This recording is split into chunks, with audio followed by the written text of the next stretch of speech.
Tshisekedi le Sky, opération Toboy distraction.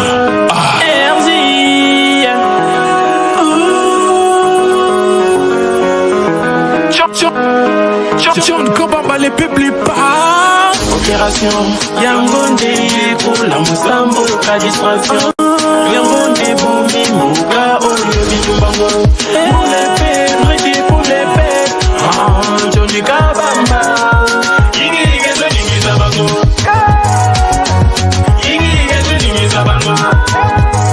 Soki basili yo pepe bokemela bango. Kuba na musala mboka eza na nsima na yo. Yokanga bien vizo yo eza ya mbongo te. Eza pona intere ya mboka. Yango tosengi pepe ezala mayele po souveraine yo. Alemiso efungwama tubunda pona mboka. Ale moto, moto, opération moto, moto. Je ne capable moto, ana mboka moto, moto. Papa sociale kuna mafuta, mama sociale kuna bakolo. Les hommes c'est fini, les hommes c'est fini. Si on est venu pour réveiller nos causes. Opération Yangonde pour la Moussambo, la distraction. Yangonde pour Mimouka, Oyo Bitumbango. Pour les pères, ready pour les pères. Johnny Kabamba.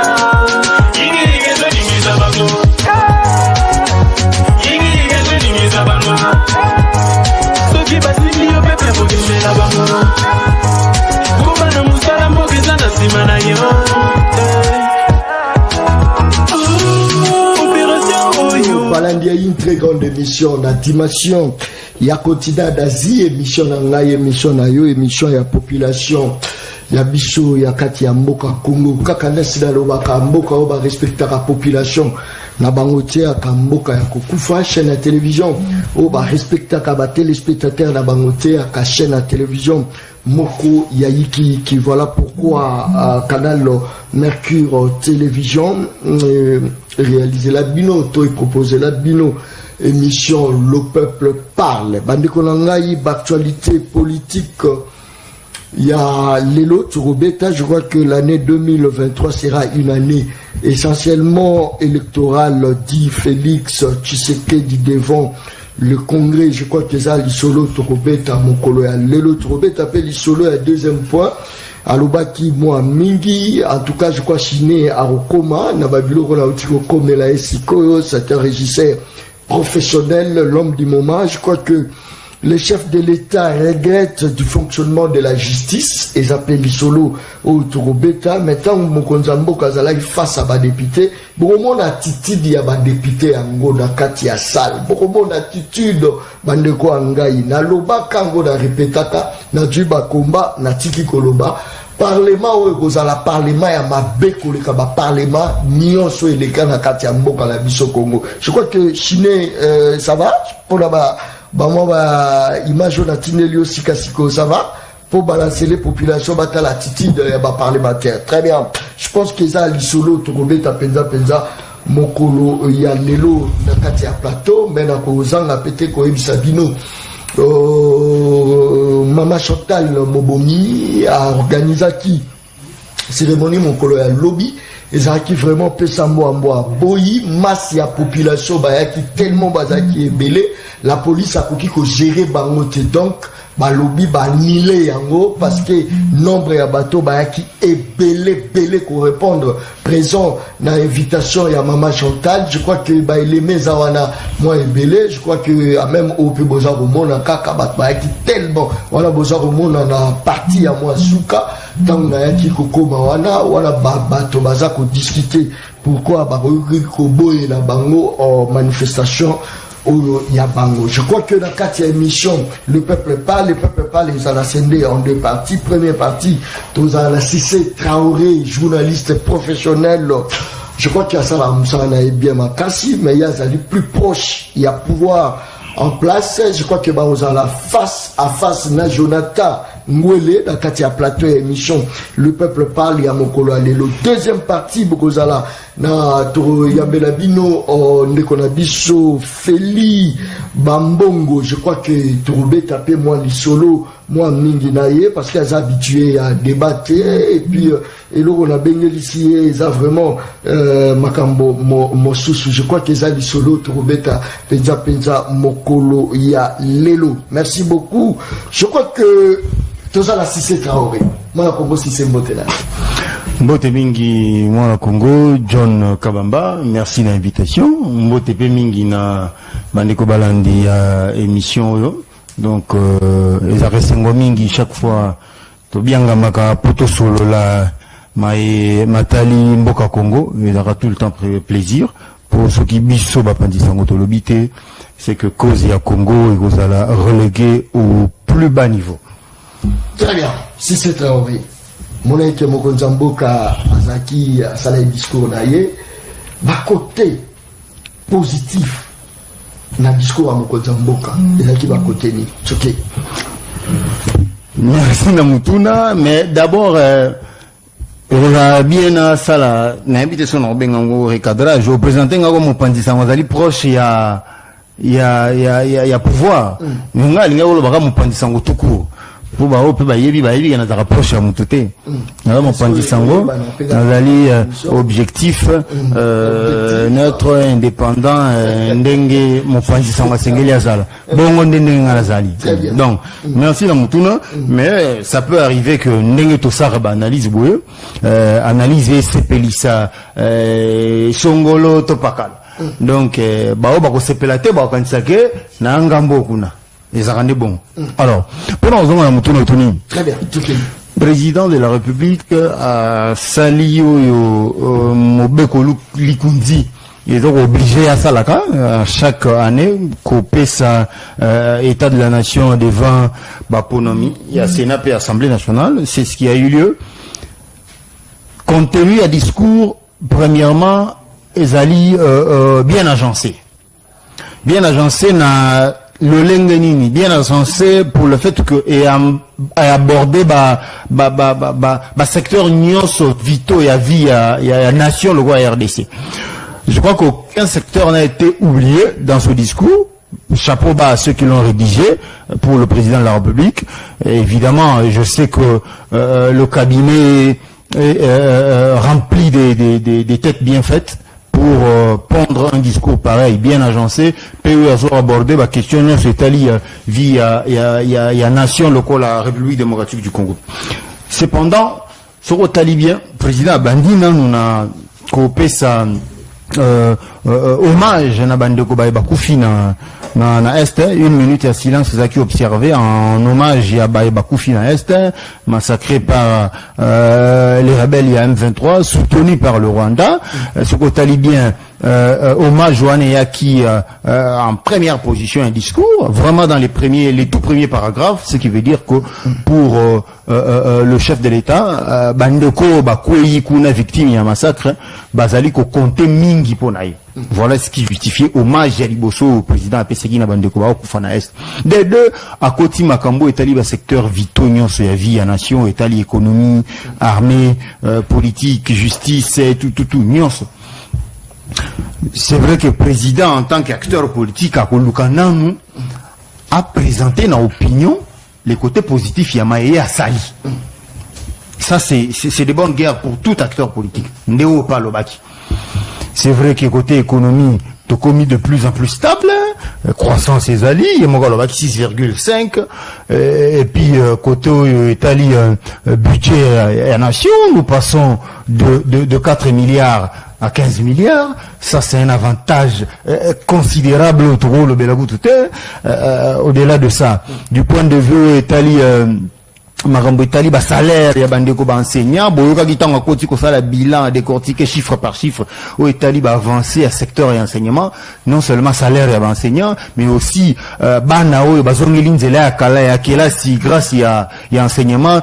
Je vous dis ouf, gratuité de l'enseignement, ça arme à destruction massive. Félix Tshisekedi a utilisé pour la campagne électorale contre l'adversaire. Il suffit que la gratuité de l'enseignement, c'est tout. Les autres sont envoyés au tapis. Des armes à destruction massive. C'est une réussite totale. C'est parmi les points que c'est rassuré. Réélection, donc il y a Rossamba Goutouté. Donc, nous en tant que Congolais, lorsque nous observons, nous nous rendons compte qu'il y a des bonnes choses qui ont été faites. Mopandi Sango ou pas, il faut louer. De la même manière que tous unis autour du chef de l'État, force Nabiso et défense, face et agresseur, tous à la rappel bongo unis, là où quand il y a des bonnes choses qui sont faites, pour la relouer, c'est le Congo qui gagne. Voilà, exactement. De la même manière, justement, mais Naboïté, il y a ma bébé Tolobé. Il y a mon pas le bien que la justice est en bonne, tending ya, et là, pas côté ma bête. Mais, John, Olomina Tanga, pas côté à ma bête. Nabandi, on a ma bête.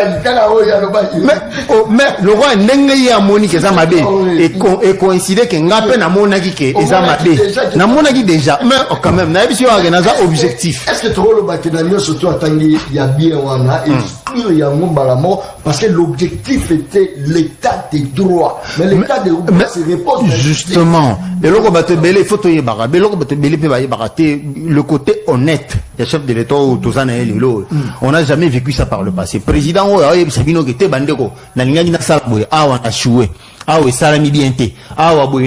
on n'est pas habitué à ça en fait. On a les amis président vérité. Attendez, et là on voit que la vérité. La vérité que justice est tambo les andeng na linga quitté.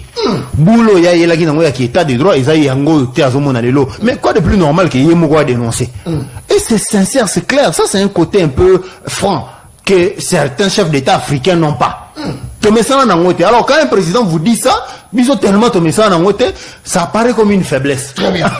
Alors merci beaucoup. Même sous d'autres si au moins un chef de l'État a échoué, n'a démissionné. C'est comme ça que ça fonctionne. Quand un président dit la vérité, tu vois qu'un jour on a coincé, on a obligé à démissionner. Tu vois ça? Si dans la mesure il y a pas, mais c'est là. Merci. Merci. Très bien, merci beaucoup. Je crois que Tozapenandeko José Katende, un ami, il y a depuis, je crois que avant d'Adami Kili à Poto, mais enfin, Tozan d'ailleurs, na Katia Platon de José Mbotenay. Mbote Papa John, Mbote Pena. Notre co-débatteur peut na baigno sur bazolanda biso na banda kubisika bozwami. Le pays est Sumbokanini. Pardon? Mboko obanda ovanda. Bon, nazaki na Autriche, obi ki nazaki représentant MDK na Autriche. Bon, sika nazaki na États-Unis, sika na Movaki et puis donc tozongi na mboka sushi ya mboka toujours, to na parti la biso ya sika, mouvement des démocrates libéraux. Au monde ndenge na lati yango na ba effigie awa, alors to sala qui sorti officiel la biso.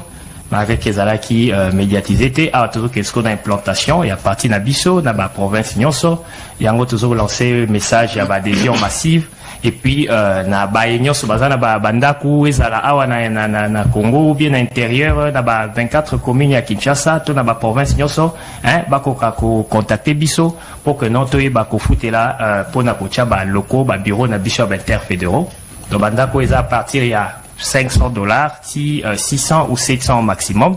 Donc toujours comme locaux parce que toujours qu'on implanté partie Nabiso. Vraiment slogan Nabiso qui demande le peuple.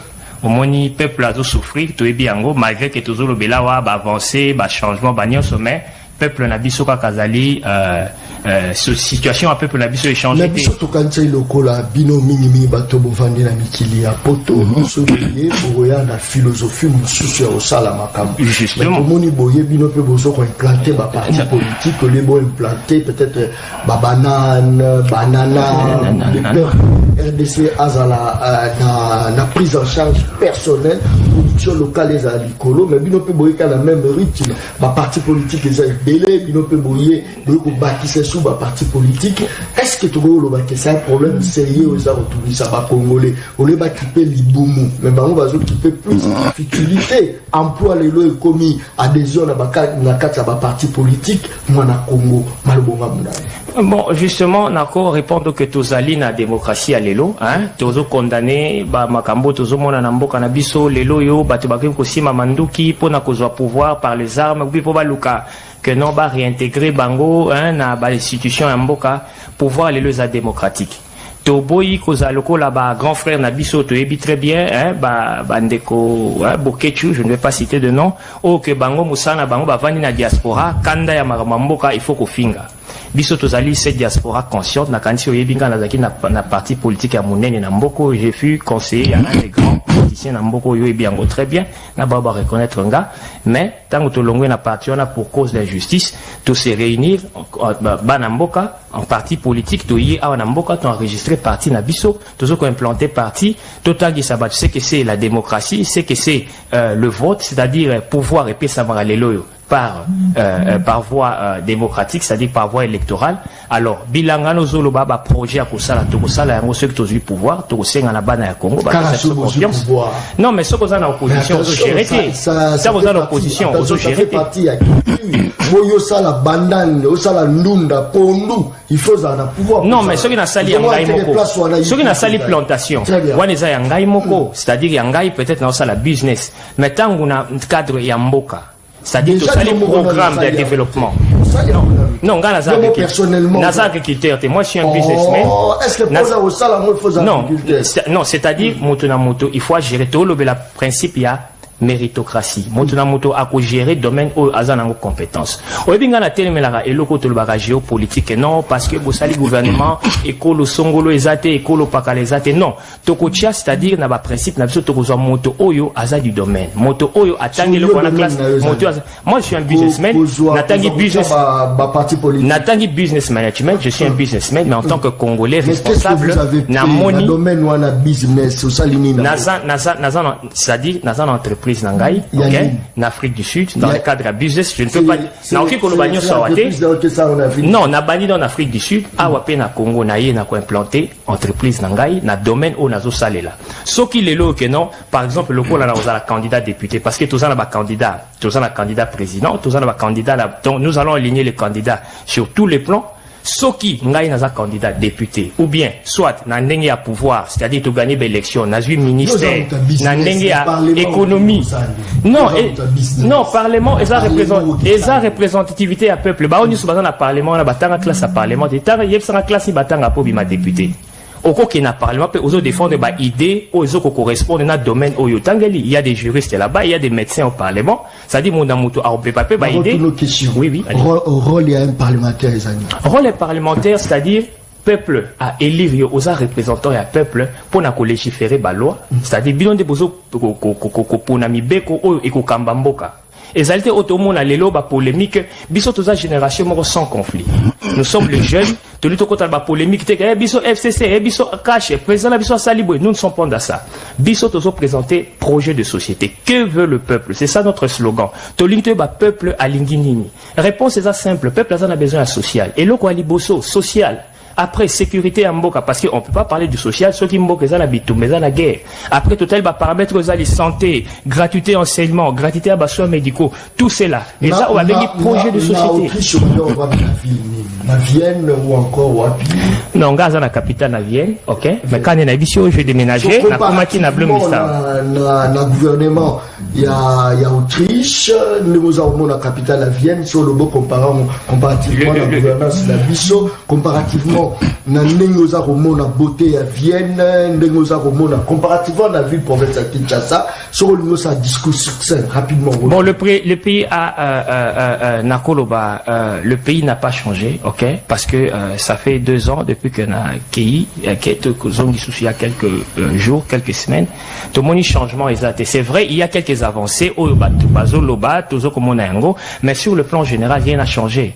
Kinshasa, il y a toujours un problème, il y a insalubrité, tout ça toujours un problème, il y a électrification, tout ça toujours un problème, il y a chômage, tout ça toujours un problème, il y a surpeuplement. Nous avons une émission en retard parce que nous avons juste comment on appelle ça, on a cité Maman Mobutu, mais pour arriver ici, je prends plus d'1 heure du temps parce qu'il y a embouteillage et à Kosakanate, motard, tout ça à cause de la route exacte. Donc, c'est-à-dire, Batubazo gouverner Mboka, il faut prendre conscience. Voilà pourquoi Bisso jeune, tous conscience. Tout le but que notre aussi Mamandou quitté, tout côté après la politique, il y a chantage, il y a kofinga batou, il y a polémique, c'est-à-dire, tu enregistrer parti politique na Bisso, tu y es pour te faire élire, tout ce qu'on a peuple à élire Bisso, tout y a un projet de société là en marche pour mourir. Merci. Si c'est Traoré, ça c'est très bien. Est-ce que ça peut comme un apport à la diaspora personnellement, quand on vendit aux Akomona, Liban c'était plus donner des leçons. Batuano fait sa leçon à Kassi, à Binokuna, à Bissokotol. Aujourd'hui, mélangisme et salami. Ben Kaïbe, comme mélangisme. Très bien. Si c'est, est-ce que ça c'est vraiment apport à la diaspora? Malobonga Boudal. Merci le Moutounande de John. Ceux qui nous ont senti rapport à la diaspora, je vais dire oui et non. Oui et non, le lingue que pour la plupart, ils ont fait rêver des gens. Pour la plupart. En tout cas, une grande partie avant de la diaspora, ils ont fait rêver des gens. Mais très peu d'entre eux, très peu vraiment, très peu, on a conscience, il y a Moussala, ils sont sérieux dans les affaires, dans la façon de travailler. Tellement Bazamoukié, c'est dilué, une grande masse, et là, les crocs aventurés. Je vous dis, ce qui fait que prédominance, il y a les crocs aventurés, puis on a malam. Mais malheureusement, ceux qui sont aux affaires, le président de la République ne peut pas les encadrer tous à la fois. Non. Tellement basé belé. Et c'est nga maillon ya chaîne wana nyo spo sangama o isa musala malamu isangami za mo ebele pour que impact na yango et monana et se faire sentir. Mais bandeko pour la plupart, je veux dire sincèrement pour la plupart sur talipé mini na poto, c'est des gens qui ne font pas le boulot qu'ils sont en train de faire ici en Europe, ils faisaient autre chose, mais ici ils sont dans les postes, disons, ils sont haut placés, gérer. On sait qu'ils faisaient pas ce qu'ils font ici comme travail. Ce qui fait que, moi, Mbappé, ça les meilleurs d'eux-mêmes, et ça c'est ce qui explique que, la plupart na bango, na place, nommé, bango, patiner dans les vides. Sur Talibia. Il y a Talibia. Sur Talibia pour la, yo salé là, mona yo. C'est le bamo ya ngai. Yo ina le bamo ya yo.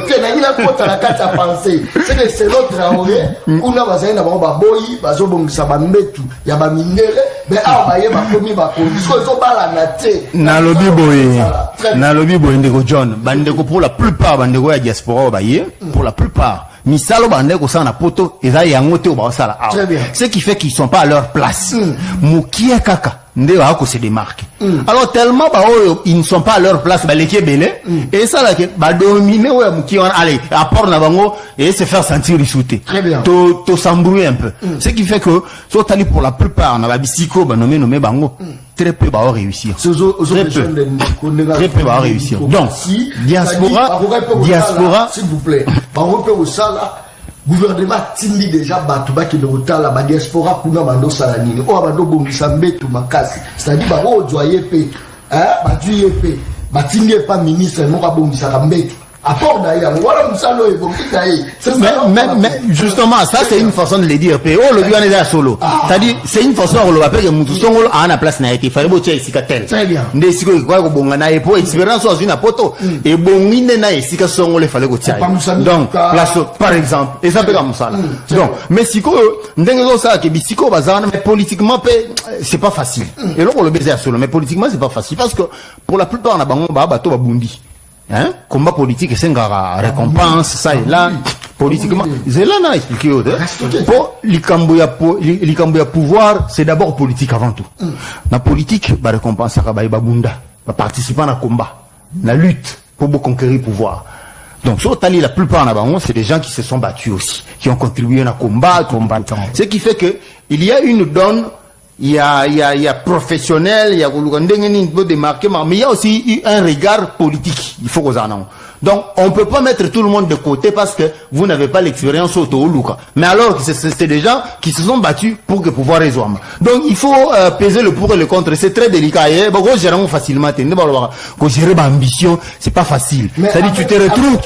Tu te retrouves. Félix Tshisekedi d'abord un peu au crier entreprise Mobo Yabato, militer. Na ba parti politique pour ba que gérer mon année ba robomango parce que ko tchap mon ba entreprise publique service établissement public yo mo mona comment ba bomi yo mo ka djeba ngo ba conseiller na ye faut sentir mutasi ma papier te nene ni la rosti be na papier mutu vi na ye mo bimba aleki sango na zamba ko buka ba fruit so pesi papier oza ko mona donc mo ke coupi est-ce de là que le pays est en danger mo ke koufité koloba mboka ekufite mboka ekufite mboka yo lobi bien mokonzi mboka lobi ekufa kala yo lobi ekufi est-ce que bobe eloko moko bobe eloko moko te nuance ezali voilà pourquoi na boyi oyo lobi mboka ekufa kala c'est vrai mais baobunda po basekwisa yango donc tokoloba te ke ekufi neti ekufi lelo te donc na makambo oiti oloba c'est vrai que Congo peut avoir priorité tellement belle. Na 4 ans, 4 ans, il fallait ça. Oui, mais en arrivant au pouvoir, il y a des dons où Tshisekedi a eu coliko et la tant commune na pouvoir. Il n'en avait pas en tant qu'opposant. Et moi, le bango na c'est pas bien. Alobi, mais comment quand l'île batang ça me comme président. Quand je suis devenu président de la République, on a découvert que Bélé, on a quitté en tant qu'opposant. Et ça, c'est la vérité. Préparer comme président de la République. Dans quelle université? Donc, c'est normal que tu arrives, tu apprends. Les Anara, bon. Lorsque on passe la même étape, il y a président d'un parti politique, c'est déjà géré.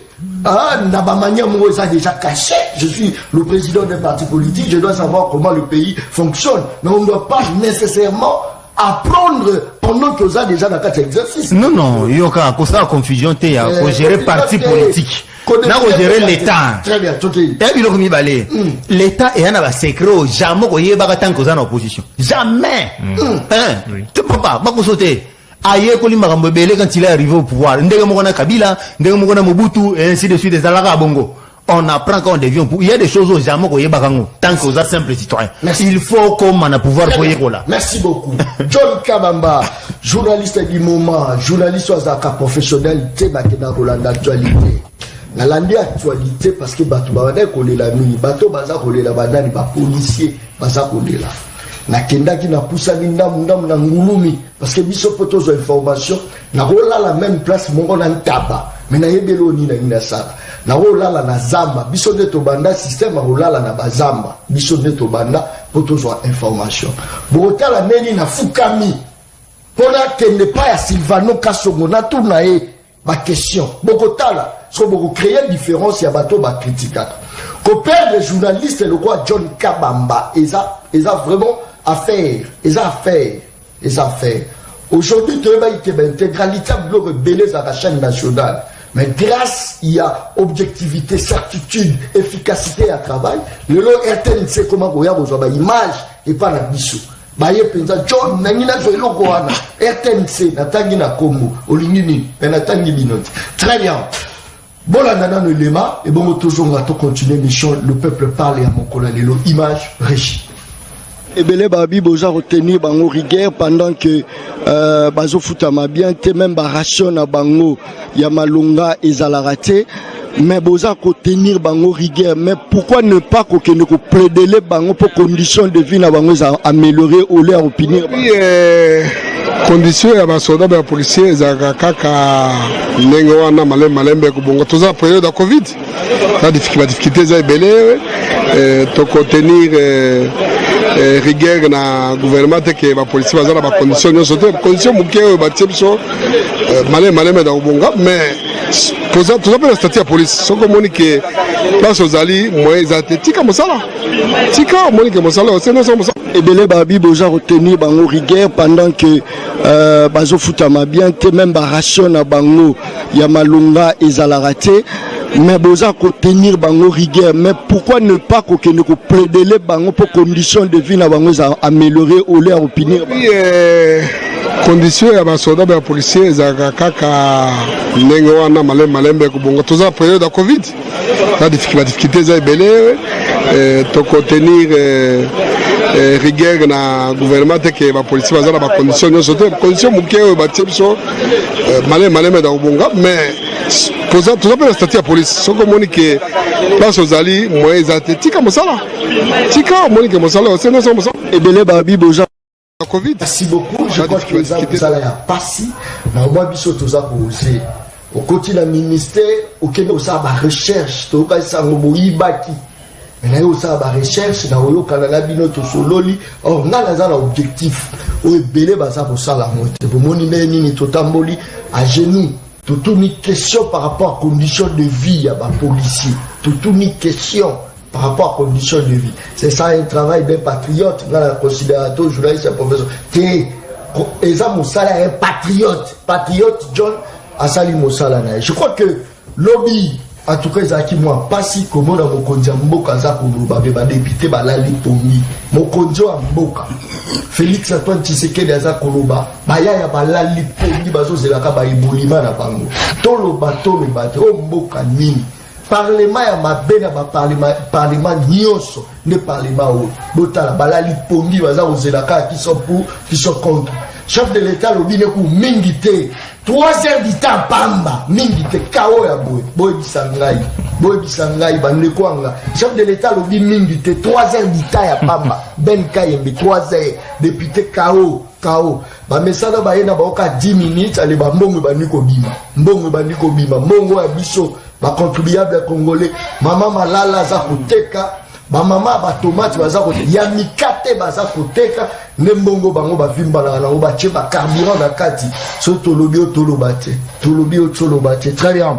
Je crois que moi la Congo José Otugolanda interview to Salina Silvano Kasongo parce que na sali ba interview belé na à chaque fois actualité zali na pesi mbote à permettre à Yana tout la question. Merci beaucoup Nayo mon général Nassir Rolandi, intervention générale Kasongo, tout à fait. Point de vue là, tout rapidement. Bon, justement, Omoni Bisso, en tant que parti politique, Naoti Kolobango, je le répète, donc, tous à partir à Sika, tu es na politique, il y a changement, c'est-à-dire politique autrement.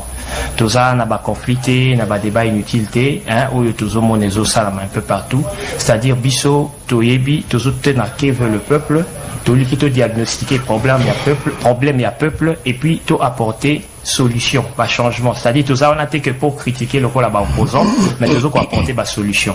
Oyebi ango mboka na biso lelo parmi ba challenge ne balobaka ba challenge ya monene weza na mboko izo sala ke mboko ke libosote ezali corruption. Le corruption bat son plein. Il a atteint tout le niveau, même dans la civil, tout le gouvernant, hein, civil, militaire. Alors, au lobeli condition, il y a des policiers. Dans le projet de société, en tant que parti politique, c'est-à-dire sur le plan sécuritaire, nous avons aussi une vision. Les lois de corruption, ils appellent dans le monde militaire makasi. D'ailleurs, nous avons lobby dans la victime parce que des fois, on a pourquoi, on a un peu batour, ceux qui ont embouteillage, tout ça, tout le monde a des policiers, mbata. Mbata ou Djana, donc c'est-à-dire il y a une milice Namboka Oyo, donc ils sont là juste pour terrifier la population, hein, c'est-à-dire qu'on rafle batu babiloko, tout ça, ceux qui ont moni bango na moni batu bazo kima, bano bateka ba viande na ba torche na kati bazo kima mbango bazo, mais qu'est-ce que non, ba policier mo baza awa tout ça, bon to yebite justement so baza na ba identité parce que Mboka pezali sur le plan de guerre, il faut que vous quand même identifier, mais nga toujours ba toujours que na cadre de projet société na biso un policier a argent de l'ordre public. Il faut avoir mis dans de bonnes conditions. En Afrique du Sud, les policiers, l'État, va foutre un côté, va vendre un quoi l'État. Oh, mais l'Autriche, non, je parle de l'Afrique du Sud. Oh, ça en Afrique. Non, tout ça, policier a consommé tenir au banan de l'État moutaropé ça a été. Comment est-ce que les policiers a consommé tenir? Ça c'est vraiment naïbité même attention à l'ifelo et zalaka et ça les maka, ok, donc c'est-à-dire ba condition na bango c'est vrai na moni mo konzi mboka azoko mener un peu ba effort na monaki j'ai entendu dire que maxi bango ba salaire tout ça il faut améliorer ba condition de vie na bango avant beaucoup ka contrôler bango parce que policier a comme naï rafleur c'est-à-dire un cop nae ezali ya kokanga civil ali ya mbongo wani soza mbongo à l'état policier musana ezali tant infraction salami akangi yo ceux qui osent la détention te ba transférer devant la justice par au sambisa et ceux qui wana policiers ça na droit ko pesa mbongo te de toujours mona bazo pesa na awa ba roulage na ba parce que c'est aussi la police ça de la police na ba conducteur ba comme na likwili mbongo au sala ba embouteillage pour ba pesa na ba mbongo policier kuna okanga na civil a usine ba mbongo botoli tout ça nyonso za ba mbongo à l'état et ça ba fruit des capitaux l'état il faut azana mbongo mingi pour azana mbongo mingi c'est-à-dire il faut policier ou asanga musala sécurité en mboka ayeba ko identifier na zandu bato bazo ko yiba ba voleur il y a des infractions à la seconde mais policier kanga souci au moins policier avant ni na mon image mon na réseaux sociaux ba tire bazo kabola mbongo vous voyez un peu j'ai vu ça même na ba siate donc bazo vanda na ba koma na bango mwekenge ya ba mituka na zana parcelle ngai na croisement ya boulevard Lumumba na route prince eke na plaza hein plaza côté la police est ça wana na ebisio dernièrement na zoki kutu ba gens ya comment on appelle ça ya non ba gens ya cadastre hein pour na ça ba limitation à lopango parce que on est en train de construire pas c'est-à-dire na ke kutu ko porter plainte parce que baton d'ici ba mituka liboso lopango na mais c'est impossible. Très bien. Voyez donc policier comme na mutu ya kokengela ba mituka ya kofuta ba mbongo donc bazo sala musana bango te alors to senga na l'état soki biso to zui pouvoir de to senga bana mboka que non ba pesa biso confiance ba voter biso to ko tia policier na ba condition malade ko pe asa musana ye ndenge. Merci beaucoup. Merci c'est bon la condition bien Félix azo tia la condition. Non, je n'ai pas dit ça. Je n'ai pas dit ça. Je ne robanga tout ça parti politique. Je n'ai pas dit ça. Non, Nazali la politique, Nazali la politique depuis Kalawe bien. Combien de fois j'ai été dans l'Union sacrée, na commissaire président Félix Tshisekedi na plateau oyo. Mais tout ça, non, c'est-à-dire to commissaire Union sacrée parce que tout ça qui na MDCO, tout ça qui ba lié. Mais lelo na parti politique na biso, tout ça ba lié à Union sacrée, c'est donc ko sala apologie à Batouté ou bien ba culte à la personnalité. Peuple a fait une invitation à Boïboya. Peuple, Jonathan, Boïboya et Tobengaï. Tobengia Boïboya. Très bien. Merci beaucoup. Si c'est Traoré, est-ce que les autres Roloba qui non, dans le régime Nyoso Bichoto Sui, et là, c'est le régime crucifié, ma soldat, ma policier, crucifié, ma roulage, ma tout surtout, n'a côté que la bango Sokoto. Pendant 3 ans, Sokoto, policier à son baga Sokoto. Aza kosomba boti, aza kosomba na béré. Na évité son que ba somba na tété. Na évité. Est-ce que bête ba somba très bien. Bon, d'abord il faut remarquer, c'est pas une situation nouvelle. J'ai le Wasikate, c'est vrai que c'est anormal, mais c'est pas nouveau. Policiers au somba tenir mon côté na mbongo aye ya sangisa ça c'est anormal. Mais il faut rappeler que c'est pas nouveau parce que vous semblez donner l'impression que botamisika. Alors que on a vécu dans ce pays, on a vu ça des années et comme à bongo. Policier basé la dotation ya raté na ba o msuba pota à côté police on a cop quartier major mo rabete le cop les temps la dotation ya raté à coopérer dans ndenge na ami sombelité ça a commencé il y a longtemps. C'est une pratique et bandit au salema il y a longtemps mais ce n'est pas normal, il faut arrêter. Mais là aussi le problème police et il y a un problème tellement ébélé que Troïka a du coup se concentrer sur tenir à la police alors qu'ils ont besoin d'armement d'abord. Entre armement et tenue, tu préfères Nini, il y a des urgences tellement ébélées qu'il faut prioriser. C'est là. Mais c'est là, tu vas continuer. Le pays, la police, notre police a tellement de problèmes qu'il faut qu'on hiérarchise la priorité. On ne peut pas d'emblée avec peu d'argent tout acheter à la fois et oublier les autres corps de métier. Ce serait balancer l'argent à travers la fenêtre. Et il y a un corps de métier et belé ou va zapper dans l'urgence. L'urgence c'est ça caca dans la police.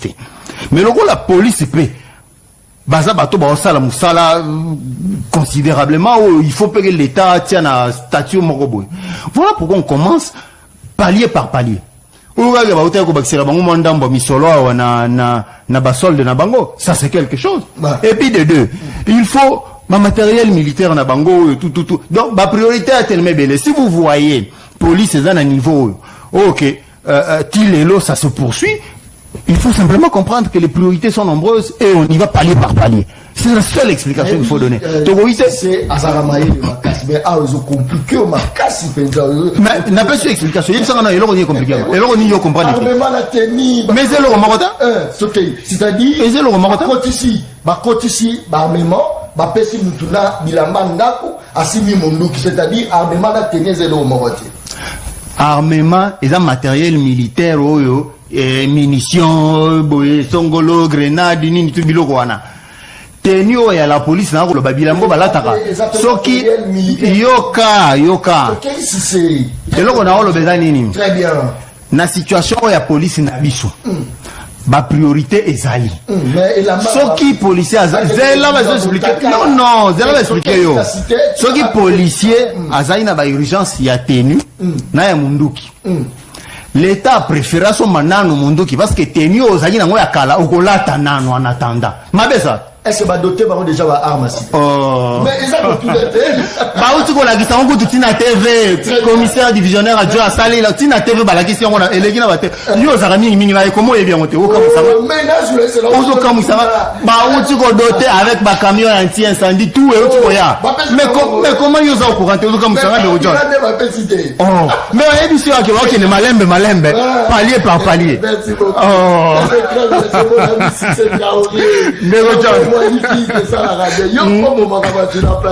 très bien.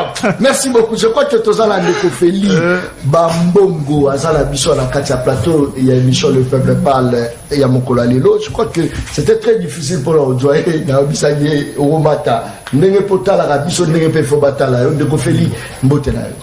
Mbotemana Mboka John Kabamba, merci beaucoup d'avoir pour l'invitation. Il fallait qu'il na forcé na salara marqué l'embouteillage dans Nzela, mais na sali quand même effort il y a au coma pour participer à la mission. Bon, notre Hollanda bandeko tema notre comme appelé Kamamba lobby. On est lobby chef de l'État endosse la discours dans l'Assemblée nationale au moni que bah genre bah député on a monsieur ce barola là comme vous venez de le présenter.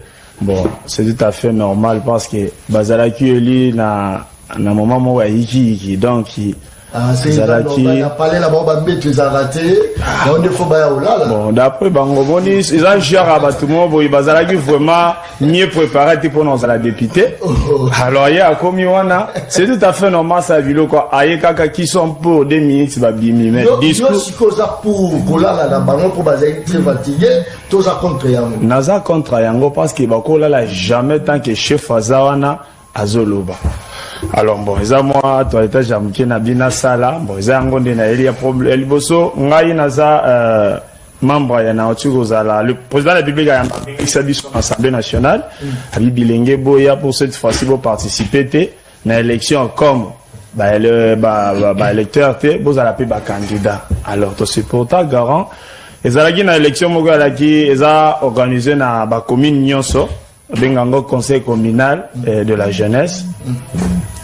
Tokendaki to postulaki alors moi na lukaki nazwa parole nazala comme porte-parole ya commune nangai naza eli conseiller chargé de communication et médias donc l'ambert mène de la commune à Kinshasa quoi. Je dois apport c'est vrai on que j'ai été élu mais je dois apport c'est ça les problèmes matière lui les premiers au euro même pour le lot bâtonnier surtout balo bakeno oui ba jeune baye ba mikolo ba ko quitter maintenant mon peuple jeunesse et apport dans les années apport nanga liboso problème c'est que d'abord na commune nanga Kinshasa et le courant à conseil communal m'avait bien wazate. D'abord je félicite aussi madame Nabiso Barto Longola Nani Pepito Kilala parce que c'est lui Yenda Sali qui a organisé Bilo Kowana pour que les jeunes tous bon. Rôle nanga kozala d'abord il y a ko valoriser commune nanga, ko valoriser côté ka image ya bien jeunesse ya commune nangai. En attendant tous les gars bon installation na biso kozala mardi oyo. Maintenant chose grave à laquelle que leur ba votail biso il fallait qu'il ba installer biso dans 15 jours. Maintenant si vous yo sali maké eza na suppléant moko donc moni beaucoup mettre en jeu to la Guinée sapo Kalimas alors il y a un suppléant na moko l'air à Kofi et un suppléant na mo to remplacer alors tellement que suppléant na azala qui impopulaire atindeli biso candidat na ye ayaki kozala candidat président communal aye moninga mosusu abatra ye all main élection ezalaki élection moko elegaki très bien mais abandi okale biso mpona bainstalle biso tanto eza lelo tokende boye oh non bakoti recours eza bo akomotinda biso message moko menace vous allez voir on va annuler toutes ces histoires là mais tellement que tobanda ozonga nsima na eloko te tozalaki concentré na objectif na biso to réussir installation na biso tozala installer ce mardi. J'espère que na obengisa pe bilenge ya commune na ngai va participer wana po baya comme une installation comme ça totalisa bango oyo tozala nango comme projet na biso to lancer pour quand même mon élément où il y a nakinda qui vers Sylvano Kasongo ko ça investigation état comme patriote état comme journaliste professionnel était pour ma professionnel bazali malubonga muna parce que la délai en tout cas Général Kasongo, en tout cas, bon, je m'excuse pour Naoloba. Bana mona ba généraux collègues na tête ya vilo. Non, na mona général Moko ou atiki ba policier na laissé aller comme général Kasongo non na mona te. Comment ça? Webi qui na ville oyo général Kasongo si sa couleur nyonso, langue nyonso ba brassard na nini au moins na nzela. Brassard vert, rouge, bleu, blanc, orange. Donc, couleur nous sur Silissam. Donc, toye bate nani na minito, aokanga nani na biso aussi kanani. Donc, n'habite sur la voiture. Et tigalika nanzela, tunabiso encore joindre au kangayo. En tout cas, moi, je regrette. Ezelo moko na loba. Jour nando lugana soit parole na l'Assemblée nationale, mais fort malheureusement, nani président nabiso national, il y a conseil, il y a jeunesse. Très bien. Donc, pour nous ça, en tout cas, moi, je ne vois pas utilité pour le général Kasongo à la Bino Bobo à Kanyo, sur Kanya Mazala, qui a tout le monde importance à Kanya Mazala, finalement. Mais non, mais ma baisse, ma non, non, na lobi boye, ma baisse à boye, ma baisse à ndengeni. Tozo kima mu pepe, tozo kende na mbula. Kanya Mazala bien te, Kanya Mandok abanda ko utiliser brutalité de Toboyaki. Mais oya ya tigi laisser aller. Il faut qu'on tient l'homme qu'il faut à la place qu'il faut. S'il vous plaît, Ozala qui devant chef de l'État. Surtout le Baïkano, le chef de l'État, monsieur Skona Chanani. Bon, mana pona ngai, fabalongata John Kabwika ko nani oya zana Général Kasongo Kabwika baya batire biso na nini. Peut-être au moins discipline à tirer kuna, hein, peut-être ya comme na ville de Kinshasa. Papa comme on a dit. En tout cas, franchement, tu communes déjà pour chiter, mais au moins, tu peux savoir mesure de grâce à Nabeko Jonathan. C'est vrai, à Boya qui pour répondre à l'invitation. Mais enfin, nae au Cameroun, au Mona, Nabeko Jonathan Mboteno, rapidement. Mboteno John, Mbotena Bakongomani Bonso, Bolimbi Simingi pour na retard à moneno nae nango. Les gens ont l'habitude d'engager, les gens ont la pratique d'engager. Moi, je vais aller belé. Je suis sûr que les qui presque tenter la vie. J'ai été pris dans une embuscade. Il faut que le bon, il y a transporté un bus à moto. Il a fallu beaucoup de temps pour que les Congolais, Ndima combat la bus intervenir pour que tout bimawan indemne. Donc, il y a même des habits déchirés et tout. Surtout la publicité, la violence était parce que naïs rabato violence et botamine de pèse. Violence et botamine de pèse. Ce qui dépêche à aucun photo c'est la violence. Mais bah sentir que vous allez faire enfin mon bali et puis mon bali à côté. Ah on a mon casse aller et puis Congo central paix. Venez moi en tout cas té va comprendre. Il y a sport il y a ma casse na la bibliothèque. Ndeko John na décidé pe kutu. Na zongela parce que na commune la Kinshasa bon so ba yebi mettre chule ba yebi to travailler kuna. Na décidé vraiment na zongela pour na sentir moi il soufflement mon quel elo. Donc na zongela. Tant ninga ina ba ndeko. Na ba makasi na ba makasi. Et ba trajet ne ba sala wana et puis si on va force. Et puis si ba on peut na force mais ba sentir que ba na mo mbali. Na zonga momba ndeko na ngai. Fallait pas zéro zo maloma. Parce que si ka jeune Jean-Charles Okutazali yo jeune aux paroles. Oh, et si ka jeune Bahati Luko Bazali yo jeune aux paroles. Oh. Et si ka jeune Mosoko Diazali yo aux paroles. Oh. Konyo ka manote. Ah, konyo ka matulu ka parole belé. Et puis, au Bétali Solo, moi, important, il y a armée. Nous sommes d'accord, parce que moi, je l'ai dit, la ville doit être gérée maintenant par les militaires. Oh. Je l'ai dit en conviction, et je vais le démontrer. Chaque fois que ça gère, PEM, il y a l'ordre. Et moi, je pense que maintenant, il faut qu'on ait Mila. Mila. Bouché, mais j'ai un son côté à Marambo, il faut laisser Busso. Il faut continuer à Marambo roulage, et puis ça me tout passe. Donc, il faut qu'on ait Mila. Là, tu viens vers Bouché na tête à ville. Du coup, John, Marambo, belé, tout le monde a un côté. Nga na yeba ito tondo ko laki. Police pas télé sanga na nzela na demain na mutu ka faza na babagan ya pembe. So police na ganté et puis nazara na muti lelo. Ko pousse na tête parce que na mutu ka. Ko pousse na tête. Il faut na baga pembe. Parce que soko za na yango te, ça veut dire que yo mo za na contravention. Nini yeba sanga ko réguler nzela. Oh. Bah échappe ba ta kawala nga na yebi yango te. Oh. Ngati lelo roulage pour télé sanga na nzela faza na ga ya pembe. Soko za na ngote là-bas. Ko pousse na tête. Ko pousse na tête. Mon ba pembe zo la tsani.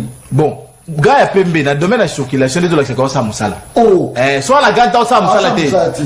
Moi quoi mais kaka ngo azala na côté à société dès que côté boulevard comment on appelle ça Sabena. Ba benga reso ki Poutine. Ba souka en auditorat. Moi c'est comme ça que j'évolue. Donc roulage faut y limitation na yé na exercice na yé. Roulage comment percevoir amende et bandi wapi. Azo solo la dit. Mutuna na ngai ici 100 000. Il suffit roulage à tracasser Bissot. Basta la vidéo là, na golf pour bâtir.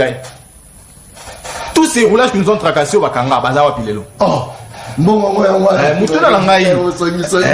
Roulage n'y so ba tracasser Bissot. Tout le monde a image golf à l'accès Bissot. Bazawa. Bakenda pe wapi. Nani on le droit compter dans ndolo que yo roulage Bakanga dans ndolo beta inaneto 6 mois plus. Bazati. On est les mêmes. Je vais balai. Mais aussi ta petit solo ba tenir. Bon. Mais évitez ceux qui vraiment bateau badana pour ça valoriser nous salaire à policier na ba soldat. Ba français ba lobaka la tenue ou l'uniforme et l'identifiant de l'officier. Oh. Identifiant na ya moya ko capter. So monika tenue au kodo, au mbila, au policier. L'arme, c'est son outil de travail. Les matraques, c'est son outil de travail. C'est différent ces alliés. Si on identifiant au PCT. Au Sotemba, est-ce qu'on est sérieux là? Et puis, on il y a usine. Oh, bah, tu vois, je crois que je vais bisou. Babandi Otonga. Il y a bien une remise de Konangai. Mbala ya souka ba dota na ba service na biso. C'est en 2017. Oh. Kabila l'a fait une année avant les élections. J'ai dit, bah, ça va couper 2017. Après 2017, bah, doté. N'a eu exemple à Moké, il y a Pembe, n'a eu à Braza. Braza va doter militaire de manière semestrielle. T'as des graves, il y a compréhension.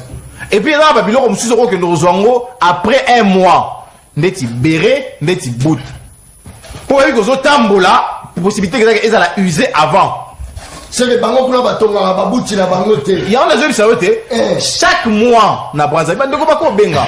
Parce que je dois faire une thématique, tu vas dire que recherche, tu vas faire une bandeko baza sika kuna et à chaque mois faut que nous bout na yo na béré mais conditions za ranini o laksa oyo ozaki na liboso condition ya ngwana faut que comme na mboka la biso ba bomba beti boy pona oboya soni ba oyo so bino déposer yango azo okena c'est ba so ba go so be kendela la nyozo te o ya kalezo ngaraté donc otiki yango po ba otiki lo ba boyebi maté oh eza danger et bi maté o eza image ya mboka oh ba ko otiki bi maté ce que bokambi na bango Mibou mine 4 ans. Merci. Bah doté en gote. Merci. Est-ce que toi sérieux? Nous on a un député dormeur. Le député dormeur. Oh. Oui, ils ont 20 000 $. Attends, 17 000 à Pamba. Au lit. Auquel a mon gila qui l'obini. Suite, là on attend. Fatigue. Yanyama. Fatigue, je te dis. Tu dois imagine un peu. Si vous avez vu ça, ah oui, mon gila qui la soir.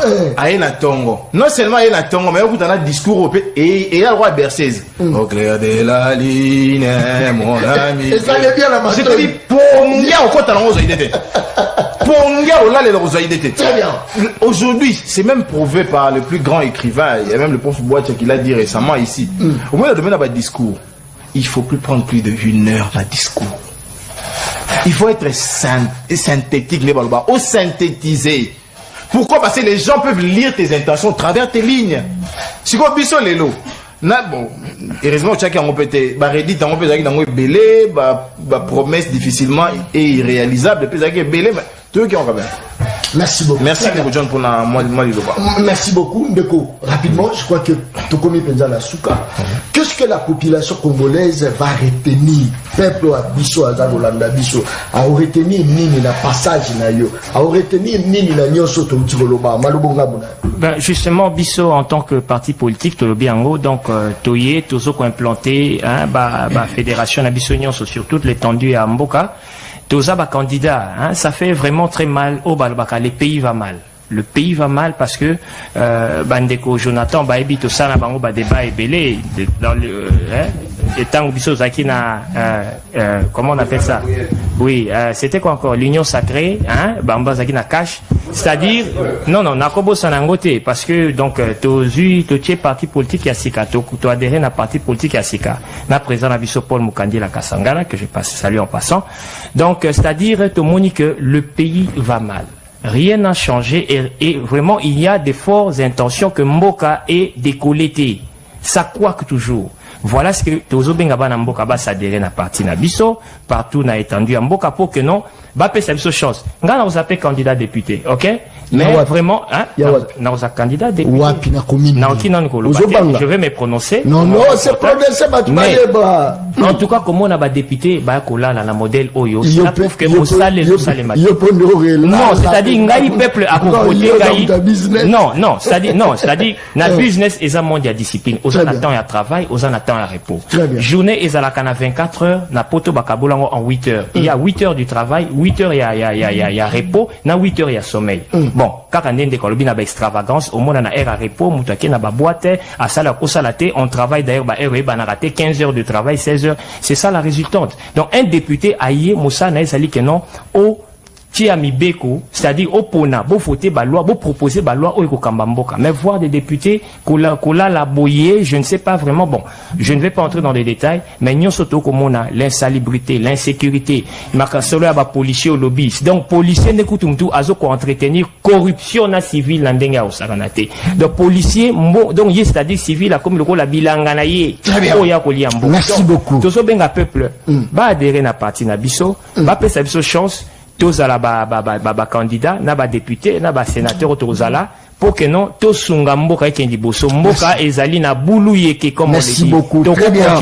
Bonjour Ndeko John, Jonathan aza penza na raison na Brazzaville eza bongo. Wana Ndeko ndati na message abi na Brazzaville eza bongo. John Kabamba ngala bomba raté la lobby vérité.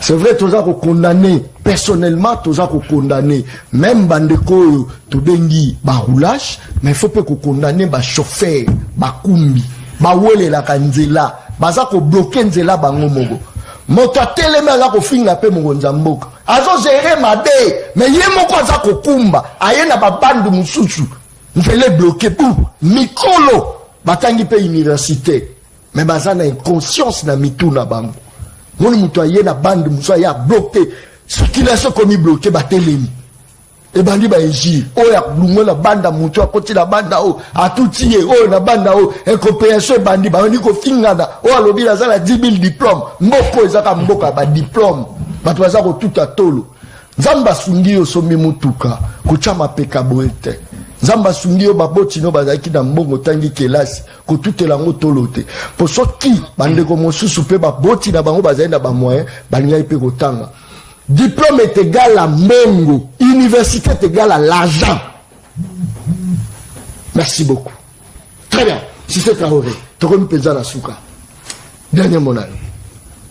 Merci Namaloba. Ce qu'il faut dire, c'est que s'il y avait plus de 600, comment dire, Toloba, 600 parlementaires au Baï Oyoka, chef de l'État, si 10 balalaki, mais croyez-moi, il y avait plus de 600 balalaki et mais seulement, on a repéré seulement le 10, les moins des 10. Attends.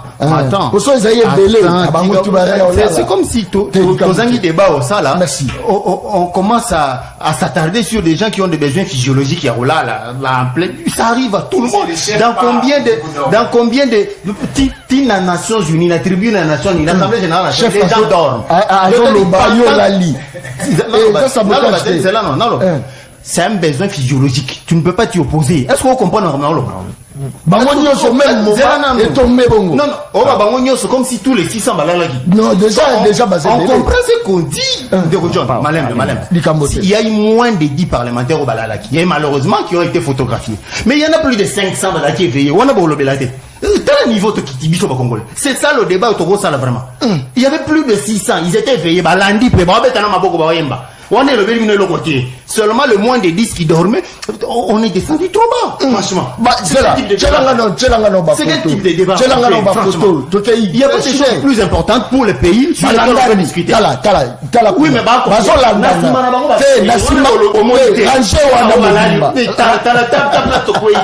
on est tombé trop bas. Il y a des choses très importantes pour le pays dont on peut parler. Ils ont continué. Très bien, si c'est le dernier mot. Ce qu'il faut retenir, c'est que le chef a parlé, il a fait son discours carrément bilan, qui a montré où se trouvait la nation, et que pour la plupart, à point abordé, beaucoup de Congolais ont été satisfaits. Je veux dire, bilan à Pessi en ce qui concerne Marambouya, gratuité de l'enseignement, la situation, il y a policiers, militaires, et ainsi de suite, économie, stabilisation, budget, peut-être tout ça là. Bref, je crois que les Congolais ont compris qu'il y a des avancées considérables sur lesquelles on ne peut même pas discuter. Et comme j'avais dit tantôt, armes lourdes, armes à destruction massive et dans des gratuités de l'enseignement.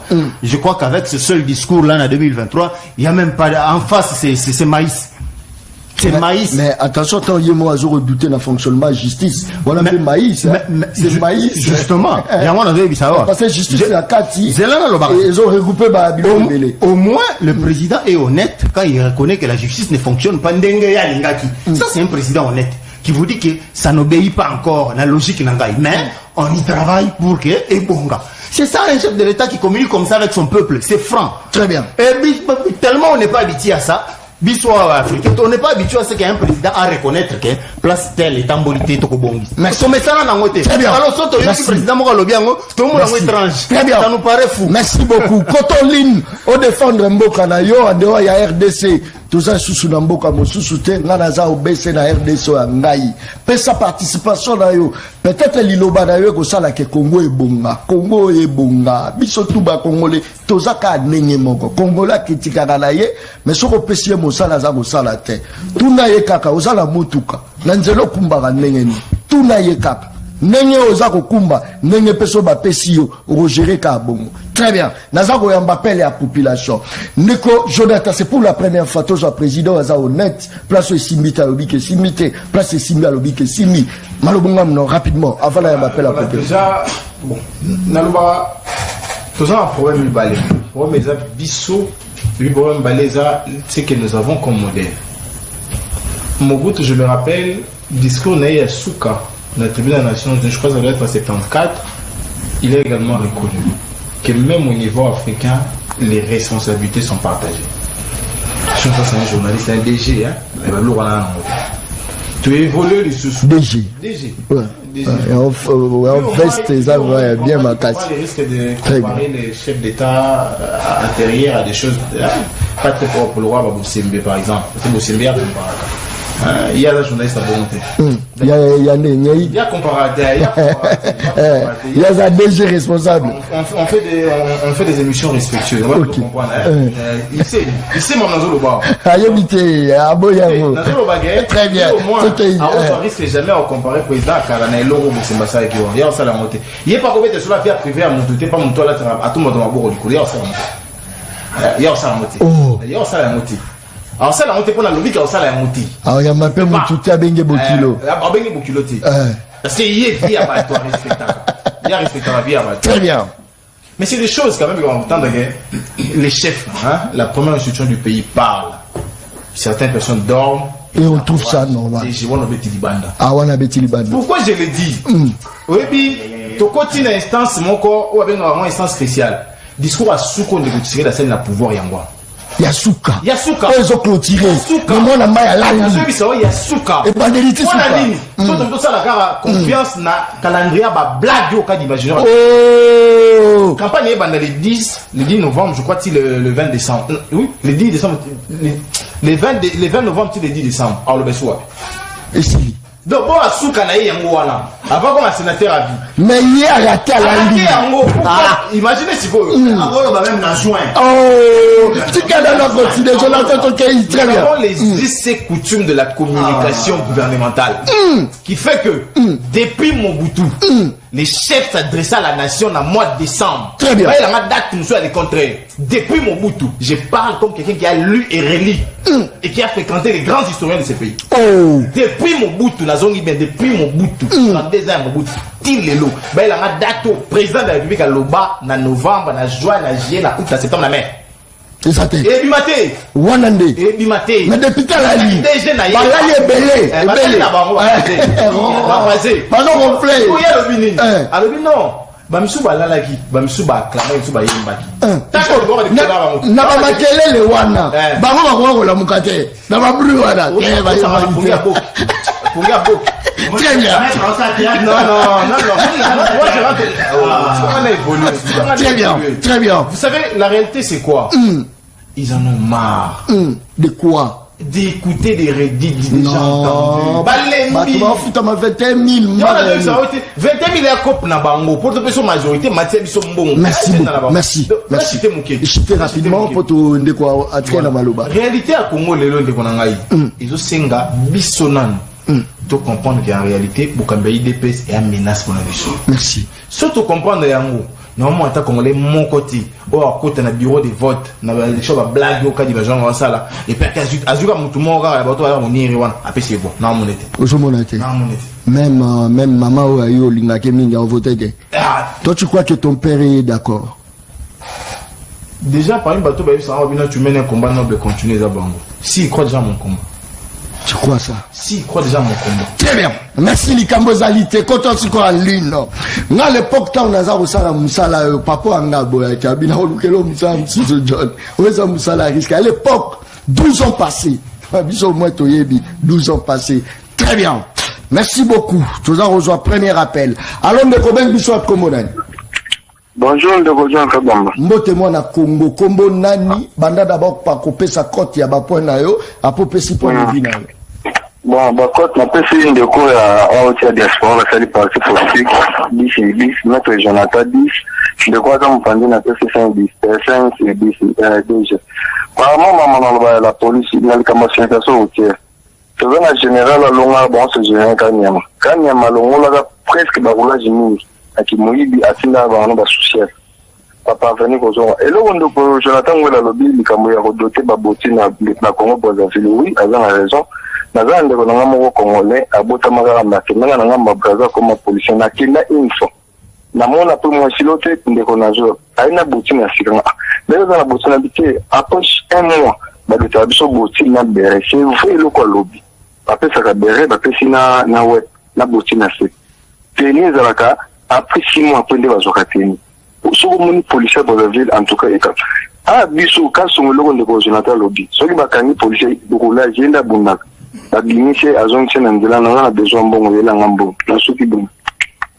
Très bien, merci beaucoup. Je crois que toujours content en ligne pour te défendre Mboka na Bicho Congo en dehors ya RDC ngalaza Mboka te. Allô ndeko bengi soit Komona. Allô? Allô papa bon. Mboka na participation na Mbote. Allô? Mbote na bengi à partir de Selimba. Oui. Et ça n'a pas continué. Ba point. Ngana ko belande ndeko à la veste. Makuna na parlement malgré à lobby moins de 10 députés voilà qui mais bon on va ça kuna ba ça la biso peuple pas ça la battre mais la biso population ce qu'on ni bon faut là là. Ya wana mbongo wazuli ya pamba do rosa ilo côté. Soko le do côté neni. Et ça va point là. Bon, sur la bila côté par rapport à des quoi na do avant à 10 100. Avant à 10 100 pour lui m'avait. Merci. Très bien. Merci beaucoup. Je crois que merci Penja Mohamed, il va appeler les quota, mais vous avez vraiment un problème technique. électricité ezokendaka ezoya, en tout cas tokozala vraiment bité et pour toza vraiment obligé ya okata toza bien habité. Merci beaucoup. Je crois que mon a Congo dernier mon ayo. Bon, Monique na suki sinayo hein. Bon, merci beaucoup. Vous appelez honneur. Très bien. Moi, je voulais un peu ramasser moi, Babilo, moi, Mickey, na moni, l'égalité, mettre en face, na yoki azobete solo a teni, na babot. Mais bazo bosana ke Itex Africa, ils allaient créer à l'époque, pour nous kotonga teni, il y a ba militaire, nani bana baboma Itex Africa. C'est ça, batunaye. Banani. Batunaye. Quand Zolo bazo critiquer Tshisekedi, en face de Tshisekedi la banani. Batunaye. Voyez moni l'amalgame. Ah non, Kambite. Muzito Azarat, Muzito Anamugate. Katumbi Anamugate. Bimbana, voyez l'amalgame, c'est que nous. C'est Bao Bazar opposition Bakambaka. Mais Bakamba, Muzito Azarat, premier ministre, allez Babomete Safi Bakatang Mapang. Oh. Osoko papa banda au côté on est allé banda au sala bateni ya ba militaire on là c'est bango na ba bot mais bango ba bomba yango au détriment na bango maintenant so Tshisekedi ayi na 4 ans ya guerre à l'est social tout ça est-ce qu'il faut que banda ko koma katina niveau bateni et koya nango avec le temps. Merci. Mais pour le moment il faut tout qu'il na oza. Merci beaucoup kaka de sila lobaka émission angeza baleno balen baliaka ina mokolo moko te baliaka baleno ndamo nde baliaka balen tukomi penza na suka émission le peuple parle. Merci beaucoup Robert Coutina, l'enfant noir, très bien habillé, ça c'est très bien, l'homme fort. Robert Coutina, émission Sili, na kati émission na libanga na émission Sili. Général-major Kasongo Kabui qui n'a pas si mbote, place aux Arolandangai, Moussa les Arosama Kitoko, le service national, en tout cas général-major Kasongo Kabui. Ce bas congolais tout, parce qu'il a patriotisme exagéré, le col général-major Kasongo Kabui. Merci beaucoup na Chiné Mayunda Mausali Moussa Kitoko, merci Neko Chiné, merci beaucoup na bien-aimé Mutombo, merci beaucoup na Ben Kayembe, merci na AG12 Tokutani Mokolo Ezoya, merci na Papa Likondi Mokutani Mokolo Ezoya, merci et bye, merci. Non.